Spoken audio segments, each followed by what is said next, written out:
Muzeeyi Museveni ekimala kimala tukukoye tewakimanya nti wali wasooka kusiruwaza abakyala kuno tubuuse era tulabuse njagala okubulira obukumwamu omukazi teguggwa ojja kugenda ku luno oyagala toyagala otutidde abaana wasooka kutwonoonera babbaffe n'otwonoonera amaka abasajja ne babula n'amaanyi ne babula n'ekyokuzzaako obalumiza obwavu amaka gaffe ne goonooneka okoza abaana baffe bonna ne bafuuka bayaaye kubanga twava awaka ne tutandika okugenda okuyiiya mbu watuwa eddembe. Muzeeyi Museveni wali wasiruwaza abakazi okuwangaala ku ntebeyo. Sebo mukama wange mu bitiibwa byo namwe nnaba muntu nsolo bakanywa musaayi abamuli emabega bagambe bumugambe meseji yange eno nti omukyala yagambye oba abakyala bagambye nti kuluna abakyala tuduumidde tukoye otutidde abaana omalidde abaana baffe makomera oyiyo omusaayi n'omusaayi naye Museveni ne generation eriddako na buli mwana omuto awulira nga akooye n'omwana atambula ku kkubo ng'ayimba change n'omwana atambula ayimba people power. Lwaki olowooza toveewo? Njagala okubulira wali wasiruwaza abakyala emabega yonna, wali wasiruwaza abakyala, wali wawagirwa Buganda naye wali wawagirwa abakyala kubanga ku luno obukumiddwa abakyala tegujja kuggwa. Kyotukoze kimala, otutidde abaana kimala, osibidde abantu makomera kimala, buli kibi kyonna kiri ku zo kikoze naye tukoye. Ffe tuyiwa omusaayi nga tuzaala abaana, ffe tuyiwa omusaayi nga tuzaala abaana baffe bw'omalidde makomera. Abaana b'abantu bate bantu mmwe muleme kulinda kimale kutuuka wuwo. Bantu mmwe wulira obulumi ng'omwana wa munno ali mu kkomera, wulira obulumi ng'omwana wa munno amenyeka amagulu. Nammwe mwenna abakulembera Muzeeyi nga mumulagira ekyokola ekikyamu amazima gali nti ensi ekooyi. Kabe mwana wa myaka 2 omusanga ayimba change. Please tuwabudde twesonyiwe ogenda tuttafe bamyaka 3 bamyaka 4 ojja tumalawo gwe kyolowooza naye n'abaana baffe n'abaliddawo bonna bakooye ogenda tufuga emyaka 10 bw'osuubira tufuga emyaka 10 ye gwani yagamba nti obufuzi bwa Uganda bwansikirano. Lwaki totuleka? Omuntu olwogera ku kitone ne bamutwala ne bamuggalira, omuntu olwogera ku mazima ne bamutwala ne bamuggalira. Tetulina nguudo, tetulina malwaliro, ffe tufiina muleeba. Lwaki totuleka? Wagenze kukola bipaadi ebigenda okwonoona abaana baffe n'obutazaala. Kiki ennyo naye otulemerako? Lwaki temutuleka ne mutuvaako ne mugenda ne twekolera choice? Wateekawo byakulonda abantu olulonda n'obatta, abantu olugenda okulonda n'obasiba. Kiki ennyo lwaki temutuviira? Lwaki temuwa abantu mirembe? Omuntu yenna mu nsi akolerera mirembe. Lwaki mweyagaliza? Gwe maama Janet Museveni naawe ozaala abaana era wali oyiye ku musaayi n'ogamba nti ogenze muleeba bagambe nti omwana owuwe ye mwana. Ffe abaffe tuseseme baseseme.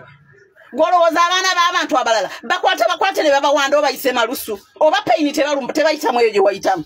Gwe omwana owuwe yeepaadinza ebipiira bye wataddewo by'ogamba nti abaana be baba beepaadinza mu masomero.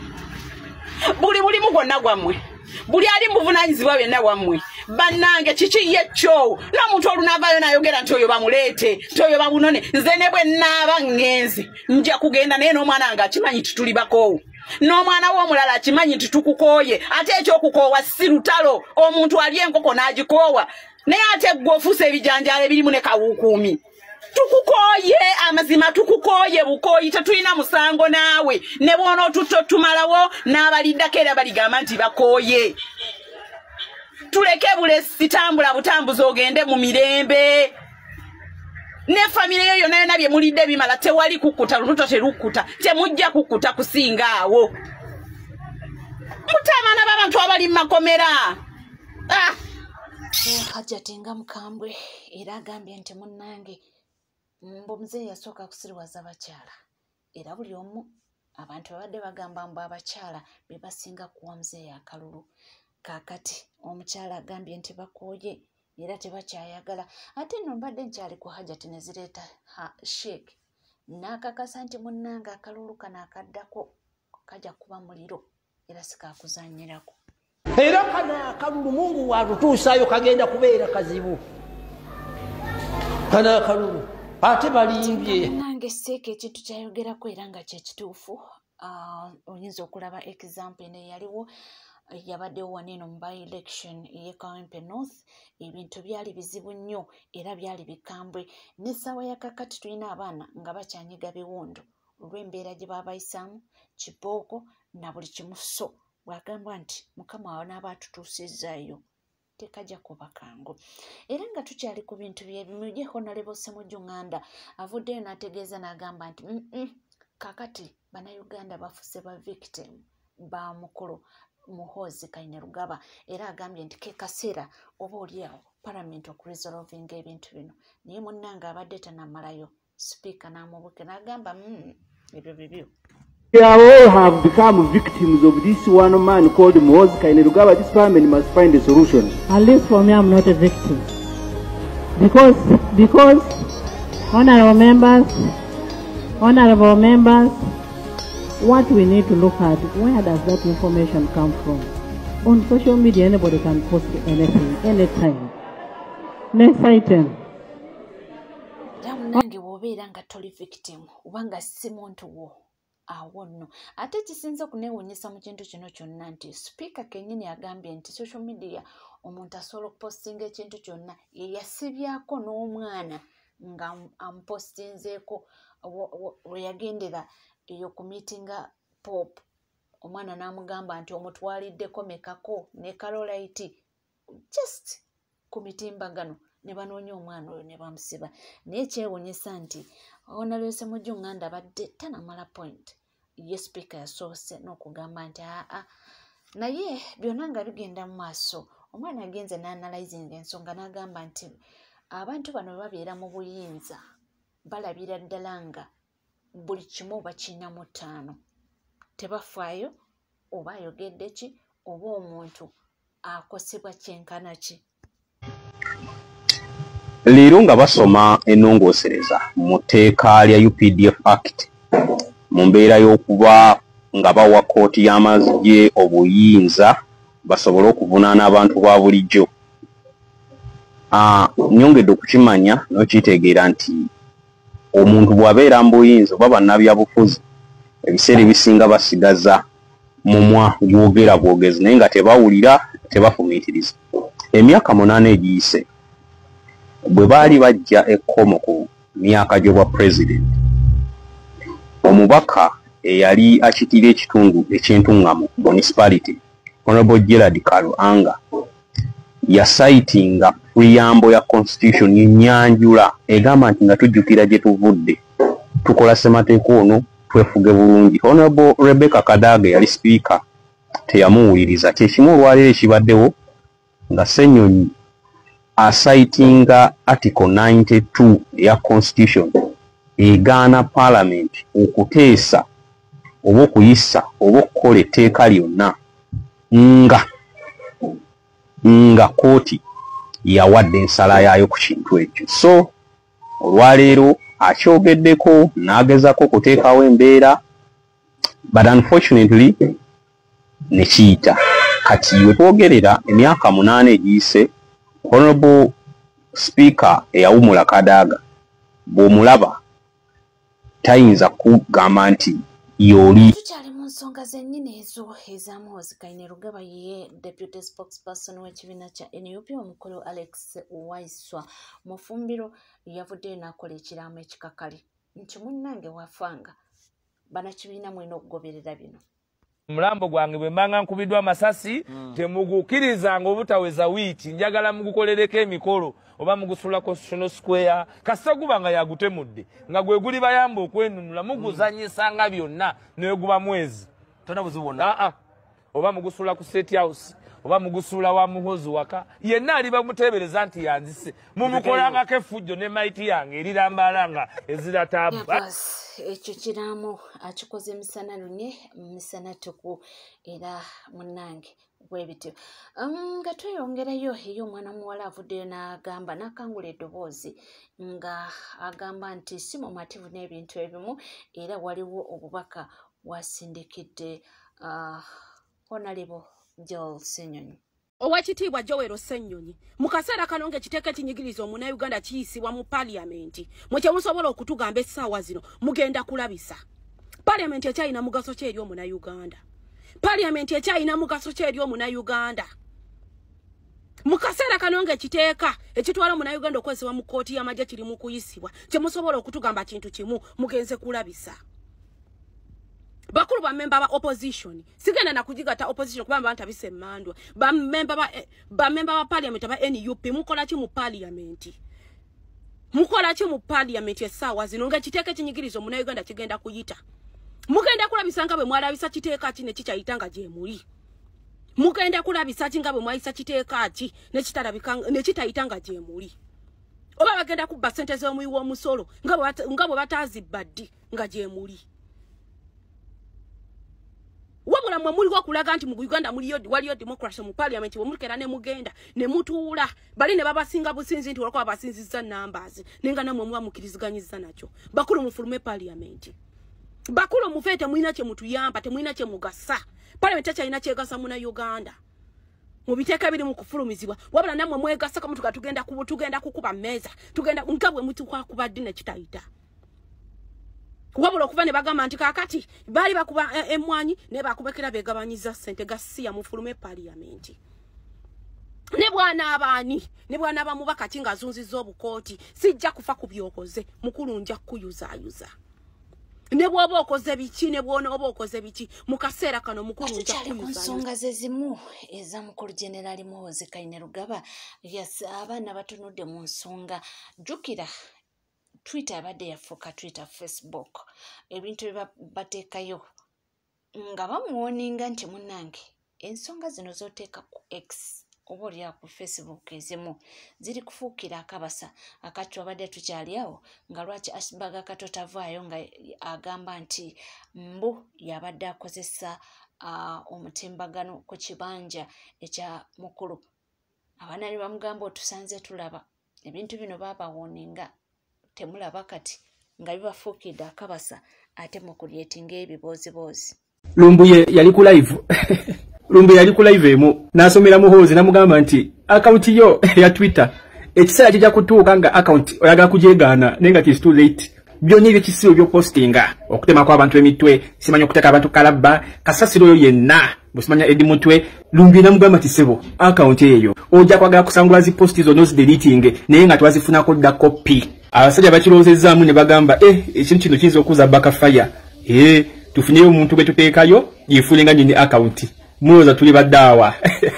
So ne basalawo ne bakwata Ashbaga Kato mwennyini kubanga yali emabega wa pages ezo okubalaninga pages za General Muhoozi zonna era ne page eri ku kibanja kya X nga kwogitadde yefuulenga nyini akaunti yefuulenga omuntu abadde posting ebyekisiru yefuulenga omuntu eyaposting ekifaananyi kya Edi Mutwe nga tewali muntu akirina mu Uganda yonna kwegamba mulowooza tuli baddaawa.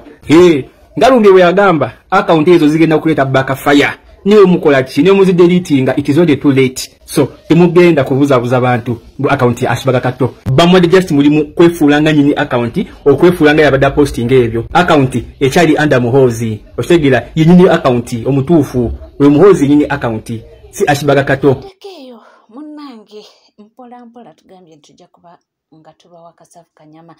Omwami agambye nti bannange ku mulundi guno omwami oyo tetulinamu kombya akalulu yadde n'aka kagwake keetonye. Dictator Museveni talina kufuna kalulu wadde kamu kubanga lwaki ku kyalo akyalinayo akalulu kamu.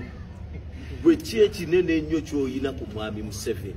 So bano abantu abatuliddemu olukwe baganda baffe tubasonyiwe naye tubasonyiyira era mu kalulu ne tubalaza ekituufu. Ke kaseera kano tukozese okufuna emirembe gyaffe ne tugenda mu kalulu ako tukeerewo ku makya kubanga tubadde tuyita mu buddu tukeere ku makya tugende tulonde tuleme kulekayo bannaffe bonna ate we tugenda okulonda tetuvaawo kubanga we tuvaawo tuwa omwagaanya omulabe waffe ono masita waffe atubonyaabonya. So njagala okuba omulanga bannayuganda bonna nti ebizibu ebyo byonna bye tuyiseemu tuyina kunyiigira wano tuyina okunyiigira mu kalulu ka 2026. Abantu bakoowu era banyiivu era babitegeeza nga tuvuddeko munnange yo government eyimiriza kampuni ya YY okumala akabanga basooke baginoonyerezeeko era nga nja kubanga kuwa wano details lwaki bagiyimiriza ate era kusinziira ku gwe kikyolaba kituufu kye bakoze oba nedda. The government of Uganda has suspended the operations of bus transportation company YY Coaches. This announcement was made by the State Minister of Works and Transport, Honorable Fred Byamukama, while addressing journalists. According to the minister, the ministry is suspending YY buses in Uganda for a period of 15 days, starting May 13th at 7 p.m. after a crash involving one of the YY buses, whose driver lost control as he attempted to avoid hitting a motorcyclist before it overturned and burst into flames on the Katosi Nyenga Road in Wike district. Police also confirmed that the accident was due to overspeeding, and as investigations go on, there are reports of a liquid on board suspected to have been alcohol. So far, 4 bodies were recovered from the scene and at least 30 passengers hospitalized with severe burns on their bodies.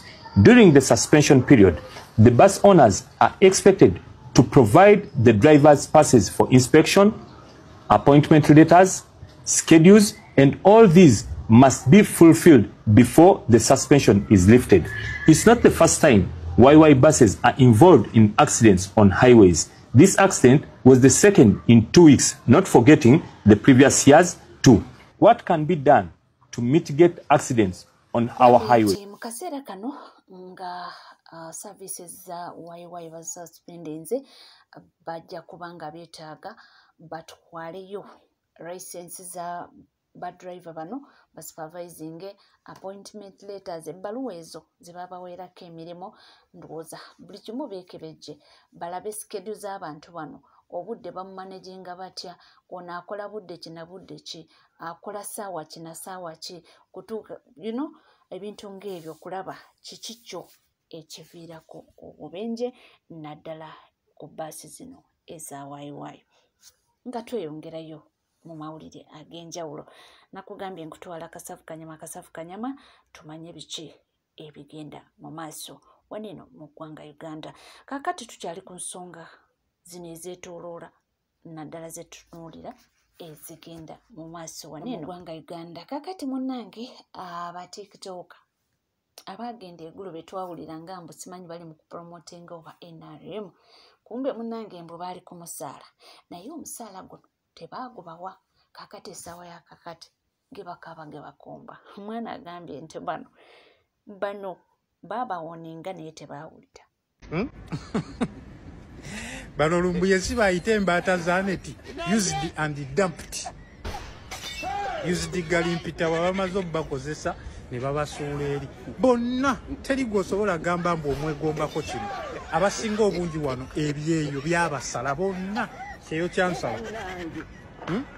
Notunulira Bukenya ayina omutwe munene figa 9 yakulanga Kawologoma yakulembera banne mbo bagenze kubira gavumenti Bulango bagenze gimarketinga fededi gavumenti Musevenomism ate simwe mweka babanja ne hoteli restaurant gye mwali yange mmere nabo nakitegeddeko mbo nabo babanja kuva dinga Abaganda mubanja gavumenti ya Mwami Museveni olaba ne Mengo mwenyini ebanja gavumenti billion oba 5 mwe ba TikTok musinika ebinyi Musevenomism akoze kino mulabe eggulu waki temubirange Kampala wakati mu capital city stupid temuyina gye mugenda kuddukira kwekubira mulanga ate mugeza ne mugivuma nammwe nga babateekayo nga muyinga olunyankolo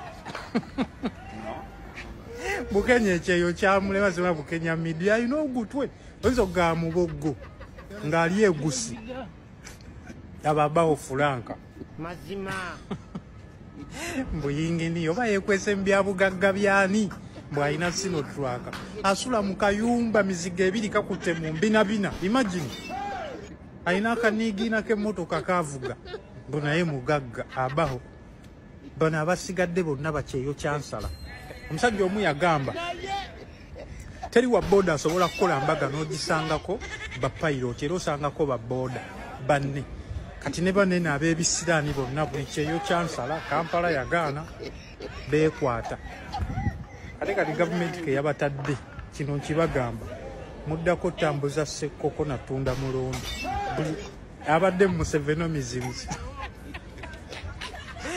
ono Jobless bilionia naye bamudipotinga Saudi talina passport laba ono Nyamujemusi Dafini gwe Dafini weetaaga sabirwa jasi kama abasasira sibiro munnange webale kubanga wekomidde ku NCK TV nkugamba bugambe nti webanga tuna subscribinga kikadde subscribinga ringing that notification bell sharing liking ebisigadde nkomawo nabyo tovaawo